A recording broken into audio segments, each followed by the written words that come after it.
Yves Sorel, contador de historias. Las autopsias se realizan con la intención de conocer las causas exactas de los decesos de las personas.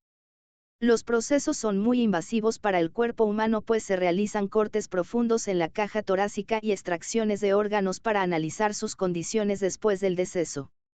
Tales procesos serían muy dolorosos en caso de que el cuerpo tenga la capacidad de sentir aún después de la muerte. El ente en esta ocasión nos trae una historia particular sobre un pobre desafortunado que lo sintió literalmente en carne viva. La autopsia en vida.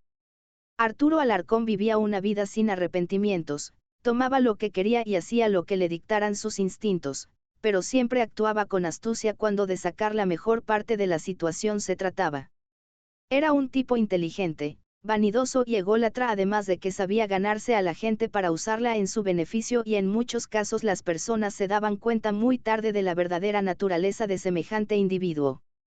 Su carisma natural le permitía engañar fácilmente a sus víctimas de estafas, haciéndolas visualizar que alcanzarían lo que tanto anhelaban, y su rostro amable que contrastaba con su personalidad les hacía confiar en él para luego desfalcarlos y desaparecer.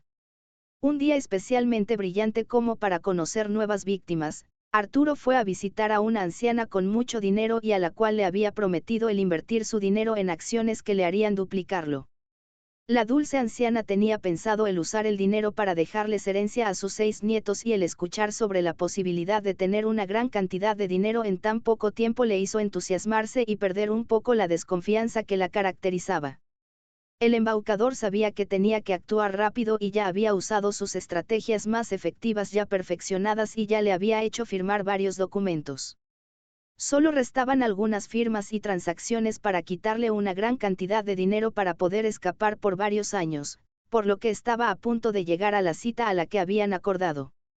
Como sus delitos pasados le habían hecho aprender a la mala, Arturo se detuvo una cuadra antes de llegar al lujoso restaurante y con unos binoculares pudo apreciar demasiados vehículos que lucían como los que usan los oficiales de policía. Estos parecían buscar a alguien, y el hecho de perder la gran cantidad de dinero le hizo golpear el volante activando la bocina de su auto.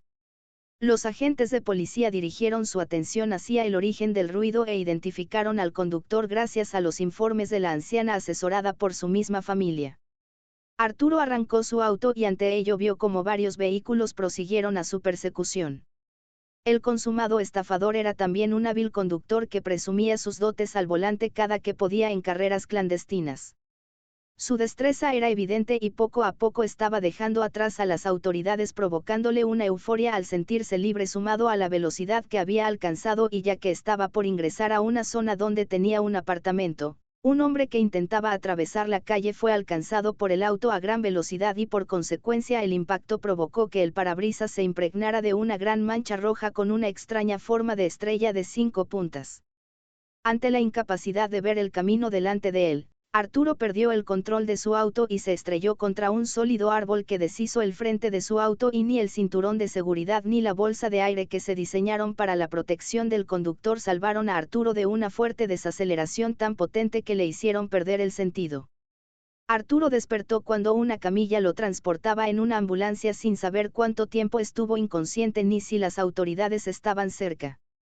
Para su mala suerte, no estaba consciente del todo cuando quiso comunicarse con los camilleros, dándose cuenta que su cuerpo no le correspondía, y se perdió una oportunidad de tratar de convencer a los socorristas de dejarlo ir para salirse con la suya. El trayecto, según sus conocimientos de la ciudad, se estaba alargando y el ruido en sus oídos le producía dolor y angustia. Al final del martirio que fue el viaje en ambulancia, Arturo no pudo despertar su cuerpo y la angustia que tenía se incrementó cuando los mismos paramédicos que lo llevaban no parecieron darse cuenta de su condición, y con seguridad la policía lo encontraría para encerrarlo por mucho tiempo. Con los ojos abiertos mientras que avanzaba por un pasillo muy largo, el estafador pensaba que estaba recibiendo su castigo cuando el dolor de sus articulaciones estaba aumentando hasta que por fin iba llegando a su destino. Lo que parecía una habitación de hospital, no era más que la morgue, y en vez de ser recibido en una cómoda cama, la fría mesa de autopsias le hubiera provocado espasmos si su cuerpo pudiera reaccionar. Arturo no creía que los doctores lo dieran por muerto sin hacerle los exámenes suficientes para encontrar la causa de su parálisis, y la llegada de 2 galenos que discutían sobre apuestas de lo que habían ultimado a su último paciente, terminó por desquiciarlo sin que pudiera hacer nada.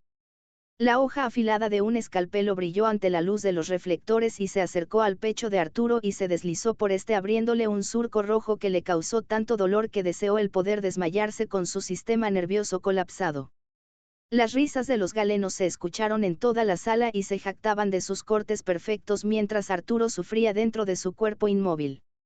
El otro forense abrió su cabeza sin marcar la piel y con maestría retiró el cuero cabelludo para luego tomar un reilete con el que cortó el cráneo y retiró el cerebro, manipulándolo con delicadeza para luego revisarlo en búsqueda de lesiones y luego pesarlo anotando las observaciones hechas. El primer forense abrió la caja torácica haciendo crujir los huesos y revisó cada uno de sus órganos, en especial los riñones, el páncreas, el hígado y los pulmones presionándolos mientras los miraba con detenimiento y los olía buscando anormalidades. Los doctores se decían entre sí que de no haber muerto por el accidente, el paciente no hubiera vivido por mucho tiempo, pero el paciente aunque lo escuchaba, ya no entendía el significado de las palabras. Arturo sintió con la potencia de todos sus nervios, cada uno de los procesos y su mente ya se había destruido en el interminable mar de dolor.